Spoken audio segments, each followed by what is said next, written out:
What's going on, great people? Terrell Harris here. Today's question of the day is, are we losing our ability to connect to one another? So I was watching the news this morning, and they reported that a church out here in DC, the DC metropolitan area, it's banning its members from asking the question, what do you do or what do you do for a living? Because they assume that it's too invasive. So I was a little bit thrown off because I know being in social settings, going to networking events, usually that's how people connect.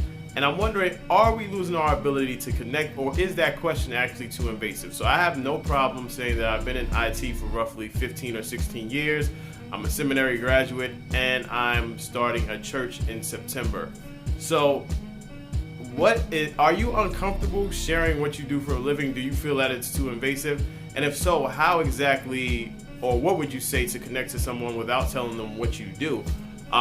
I feel that if we get a little bit worried or concerned about questions in terms of connection, I think I would say that the enemy is the one, or however you want to call it. If you want to call it the enemy, you want to call it the devil.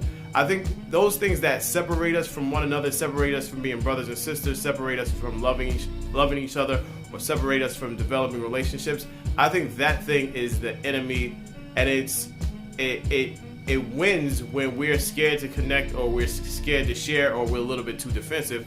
So I would say let down your guards. You don't have to give out your social security number. You don't have to give out your address, but be open to connecting to one another. So the question of the day is, are we losing our ability to connect?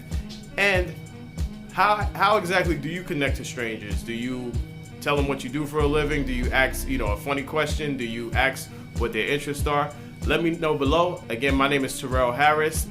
Like the video, like our page, and visit theopenbox.com for more messages like this. And please share the message. Peace.